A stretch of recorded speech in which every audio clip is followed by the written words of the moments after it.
Hey everybody, this is George Brasher with Shakedown of Thunder Sports, and you're about to watch the two Irish brothers. Go Irish.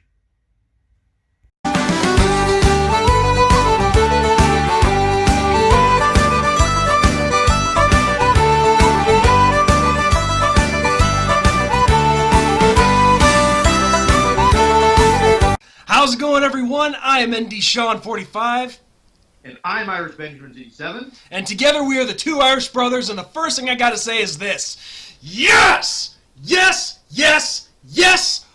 Irish did it. Irish takedown #1 and take care of business. Look, Hell to the yeah. damn right. And all I gotta say is this to all of you out there, whether you're a Notre Dame hater or a negative Nancy who's in our fan base, have been saying for months now, which just only intensified this past week, you can all kiss my ass, you can all go to hell, and shut the hell up. All right? Your opinion means nothing. Yeah, we're Clemson, even with what they don't have, they're going to curb stomp the Irish. Well, guess what? They didn't. We won. You can't deny it. Of course, I'm hearing colleagues of ours already making the same excuses that we've heard already. Just accept the fact we beat #1. And you know what? Yeah, you can go on forever about what Clemson did have and didn't have in this game. Doesn't matter. They're still loaded with talent across the board, and we earned every bit of respect and inch of that victory last night. No excuses. Yep. Give us the respect for something that we have earned. And if you can't do that, then that just shows that you're a classless individual who has no respect whatsoever for the game of football. So, I don't know what else to say. I mean, I could go on forever, but we'll cover more later. But like I said, we went up against a quarterback last night that, just simply was a fill-in for Trevor Lawrence. But we'll cross that bridge in a second here. But all I know is just to come down a little bit, Ben, out of my excitement. First time since 1993 that the Irish have beaten the #1 team in the country. We were little kids, man. We were little kids when they beat Florida State in '93, and it's such an amazing feeling because we both live. I wouldn't say we don't live in Notre Dame territory, but we're not in legit Notre Dame territory, So, I get crap for being an Irish fan from time to time. Now, of course, it's from people that have teams that are just garbage. But, yeah, and to say now, Notre Dame beat a #1 team, fair and square. It was a battle. It went into double overtime. They took care of business. Shut up. Deal with it. And it's absolutely hilarious that all the excuses that people made for Notre Dame at the beginning of the season is just null and void with all these things that have happened thus far in this season. And let me just say this about last night's game. That was a national title game right there. Energy, intensity-wise, just absolutely incredible. Back and forth, back and forth. When you thought one team was done, they made a comeback. When you thought the other team was done, they made a comeback. Just absolutely incredible. Highs and lows. We experienced every kind of emotion you can experience last night. Cannot say enough. And now, Notre Dame is #2 in the polls behind undefeated Alabama. There's only 2 teams that have played as many games as we have that are undefeated. No, I take that back. There are 4 teams, that have played as many games as we have that are undefeated. And only 2, Notre Dame included, are Power 5 schools. So there you go. Well, and just that game last night had a little bit of everything. And I'll say this, our score predictions, it's crazy.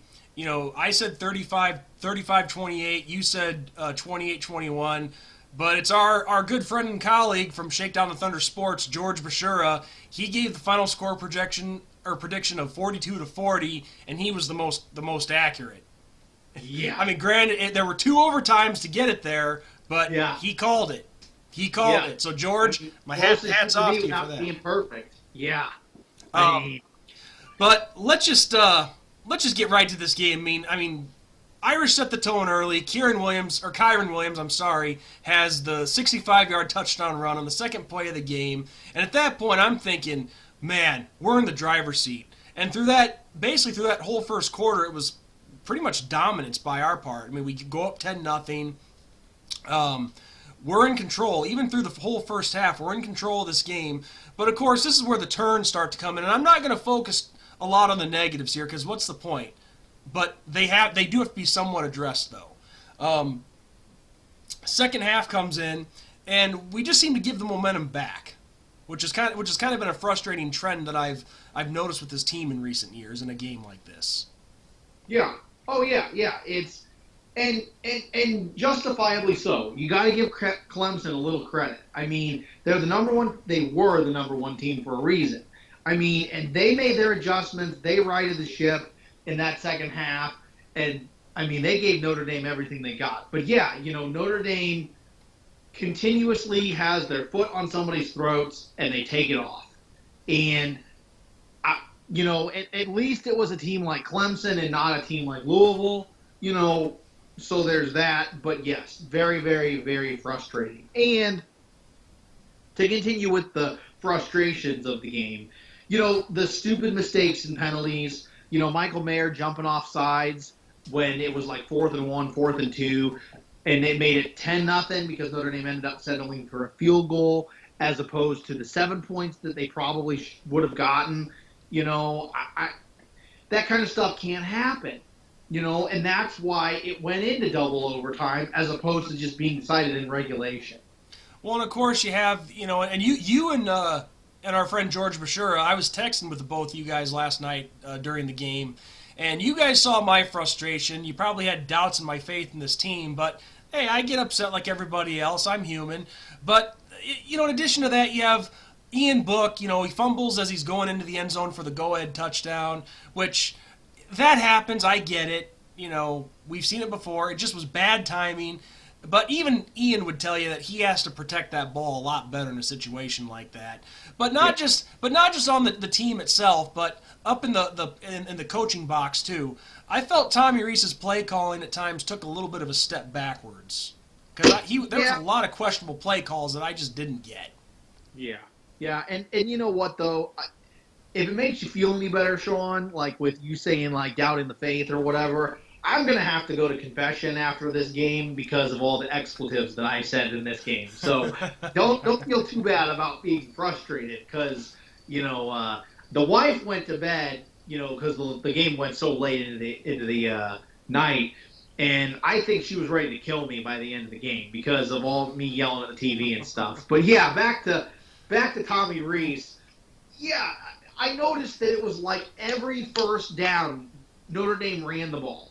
And it's like, dude, Clemson knows this is coming, okay? This is not a, no-name, no-caliber defense. Clemson had a top 10 defense for freaking crying out loud. Come on. I get that you have to rush it every now and then on first down, but every time, I can't think of one time last night that they didn't run the ball on first down. Not one. I mean, there were no, running back screens. There was no, dump offs to the wide receiver. Clemson did that crap all game long. The only reason ETN was any threat at all was because they got him going in the passing game. I mean, right. And I don't know if that's just Tommy Rees being conservative and have never been in a situation like this because this is the biggest team that he's ever faced, ranking-wise. I don't know. But yeah, I mean, it was very, very frustrating last night with some of those play calls. You talk about running on first down. The fact that we just seemed to abandon the running game altogether in the second half, that's what frustrated the heck out of me. Yeah, I mean, it's like you ran it on first down and then we got away from it. And then you forced it where, Ian Book and the offensive line really had to protect each other. I mean, and granted, Ian Book played phenomenal. And we'll get to that in a little bit, but yeah, I don't know, and there were a few lapses in coverage for Clemson. What I mean is defense-wise. I get not everybody's on Kyle Hamilton's level of talent. I get that.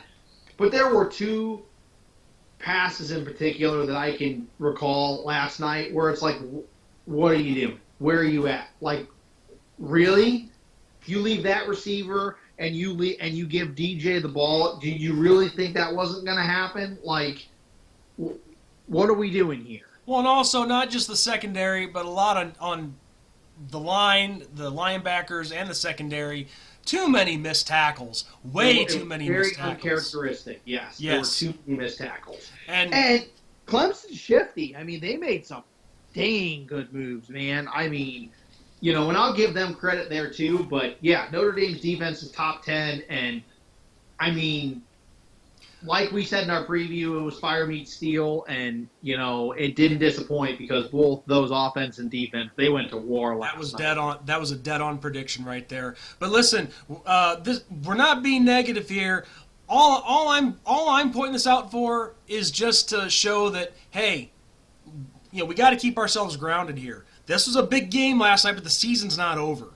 No, so we showed that we're teams left after three. But you got to get to that third one because they're not there yet. There's two on the schedule currently that are huge games. The one coming up next week, and then another one in a few weeks. And then maybe two sliders after that. But I'm not going to treat any team as a slide game. No, it doesn't matter. Not this late in the season. Nope. Yeah. Not this late in the season, and not with. Pardon me. What's been happening across the country in college football? So, there is literally 3 other teams other than Notre Dame that are undefeated in the top 10. Yeah, top 10. Mm-hmm. So, I mean, that should tell you something. That should, and 2 of them are Power 5s, Notre Dame and Alabama. So, do you count Ohio State yet? Nope, not yet. Not yet. I will count them when they get to like 7-0. But, I mean, you're 2-0 and you play 2 crappy teams, whatever. Whatever. Right. Alabama's played SEC opponents and they deserve the number 1 ranking right now, in my opinion. Yeah. So Notre Dame has played the number 1 team, and has a 7-0 record. I mean, that's impressive in and of itself. Anyway, just like I was saying, the talking about the negative stuff here, it's just to show that, hey, this team hasn't reached its potential. We can't just settle on this, is what I'm saying. But now let's get to the good stuff. Let's get to the positive stuff. We'll start with the defense, since we're on a roll with them right now. Like I said, despite Clemson's quarterback situation, I said it in the preview. This DJ kid, I don't want to butcher his last name, so I'm just going to call him DJ. The kid proved that he can ball. Only his second start, this kid can ball. He threw for 440 yards against us last night, and that's sick. Do I hate that it happened against our? Right, that's in hostile territory, and that's against the top 10 defense. Now what more do you like? Really? And you know what? In my opinion, this kid could be better than Trevor Lawrence. That's my point. Like the arguments that people are making about the quarterback situation for Clemson in last night's game, you got a kid who has a potential to be just as good as Lawrence, and so far through 2 starts, he's proven that. And he had ice in his veins last night, man. Yeah. Ice in his veins. I could not believe that kid. He gets all the props, all the respect in the world. That kid is a baller. Yes, and he's going to be good for the next several years to come. But as bad as that 440 passing yards looks, there's a reason for it. And I'm not taking anything away from DJ by saying this, but there's a reason for it. Our run defense was phenomenal. Yes. We held Clemson to 35 yards on the ground all night. So, yeah, Of course they're going to go to the air a lot more. Yep. And ETN had 28 of those 35 yards. To stop a kid, a man, because he's becoming a man.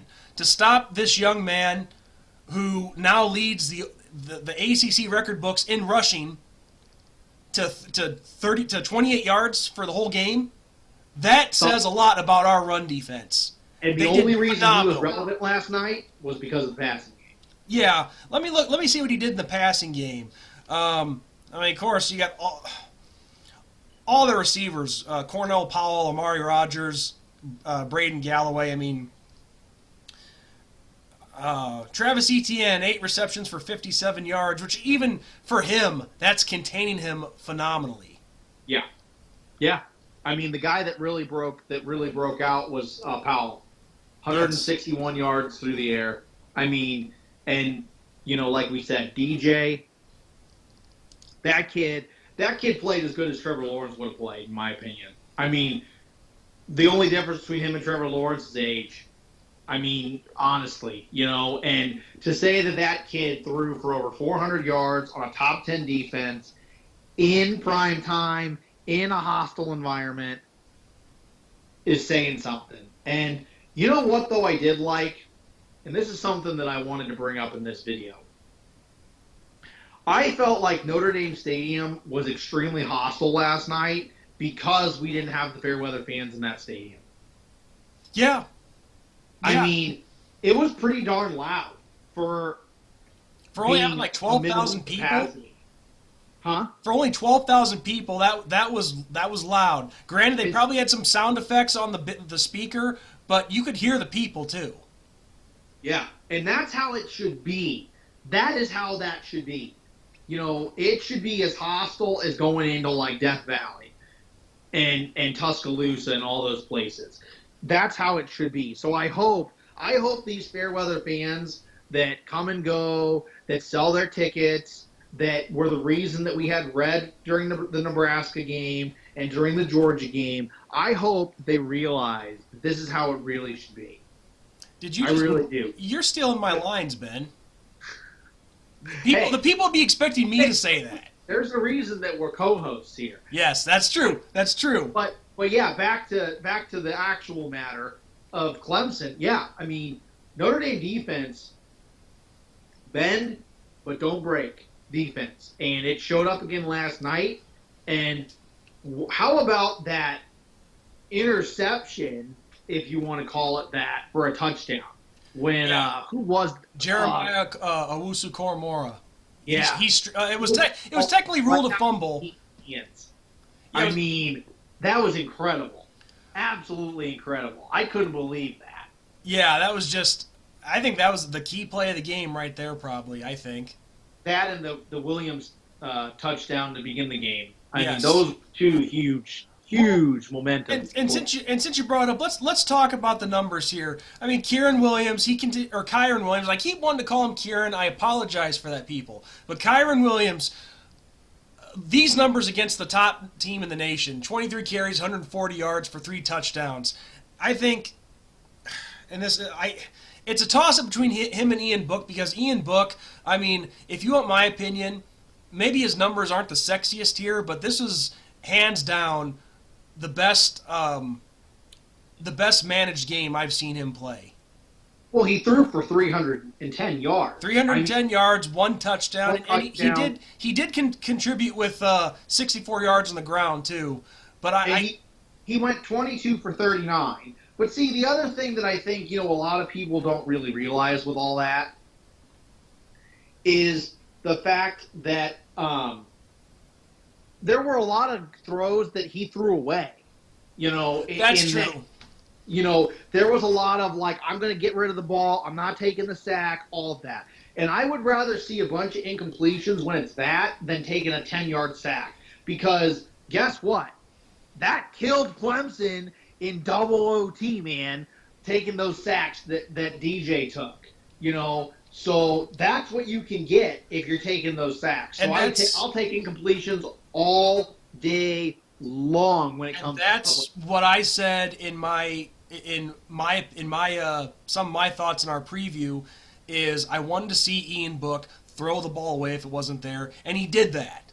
Yeah, he did that. Really, I shouldn't have anything to complain about there, which I'm not even complaining. I'm just when it comes down to picking it's him fumbling. That's the only, and with that fumble, that was him trying to get extra yardage. instead of dipping out of bounds or going down. And I did notice after that, when he ran, he dropped before somebody could hit him, which I did notice that. And I don't know if you noticed that, but I saw that after that fumble, and Clemson got that ball back. Yeah. So, yeah, I mean, you can't fault a guy for fighting for extra yards. No. Can fault him for fumbling, and he even, I think, said that in the post game. Yeah, I need to hold on to the ball. But you know what? I give him all the credit in the world because he kept his composure, and even when Clemson took the lead, and, again, this is to Ian Book and our defense. Our defense coming up big for us and getting us that other opportunity after we missed. But Ian Book, to come back from all that and lead us downfield and score the tying touchdown to force overtime, that is, this kid may not be the next John Elway, Dan Marino, Joe Montana, but something, this kid stepped it up big time, and he fought hard to lead this team to a win, which he did. But I will say this, though, in the receiving game, you had Javon McKinley leading the way with 102 yards on 5 catches, Michael Mayer 567. But you know who the real unsung hero in this game is? Avery Davis. Now, four receptions for 78 yards, but he's the unsung hero because, yes, he scored the tying touchdown at the end of regulation, but he found a way to get open for a couple of big situations, including the setup to score that touchdown. And even one before that on a third and long, I believe, early in the game, which kept the drive alive, which led to points. So he is the unsung hero, in my opinion, for this game. Because he was like I think it was Tony Dungy that said last night that, or maybe it was Tirico that said that Avery Davis was like a jack of all trades last night. Yeah. I mean, it was incredible. To backtrack just for a second with Book, that was his best game of his career last night. Hands down, the best game of his career. And think of this, okay? Still to be determined, but Ian Book could be one of the only, and I'd have to really check stats for this, but Ian Book could be one of the only Notre Dame quarterbacks ever to never lose a game at home. Wouldn't that be unreal? Think of that for a second, and then go back and think about who, quarterback-wise, Notre Dame's had. Brady Quinn, to name one, Tommy Rees, Jimmy Clausen, to name recent ones, but then even go further back, Montana, Heisman, Tony Rice, goes on and on and on. And, I mean, it's not official yet. Haven't gotten there yet. I'm not going to say it's going to happen. There's still games to be played, but potentially. Yeah, Syracuse, I believe, is our only home game left because, Boston College is on the road, North Carolina's on the road, and so is Wake. And Wake Forest is on the road because we had to push that Wake Forest game back because of COVID. Yeah. So and that Syracuse game will be senior day. Yes, and my buddy Eric will tell you that he's not expecting at all to win that game. So, but we'll cross that bridge when we get there. You never say never, man. I mean, the last time Clemson lost the way they lost last night was to Syracuse, and Syracuse was a nobody when they beat Clemson. So, no offense to Syracuse, but that's true. Yeah, I mean, it was incredible. Our receivers, they broke out yesterday. There were some shots and catches. There were some amazing catches. There were a couple no calls that really made me mad. The refs pissed me off big time.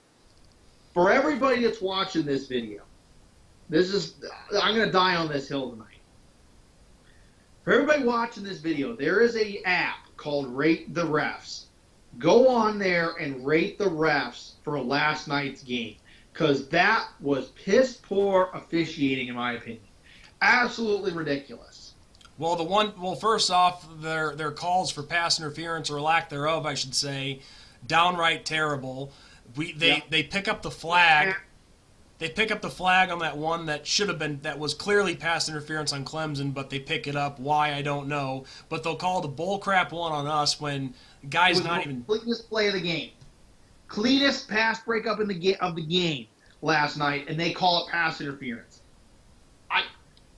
I don't know. I mean, we won the game, so I'm not gonna, the refs screwed us over. But I mean, really, like, do better. I mean, honestly, do better, ACC. I mean, those refs were atrocious. Yes.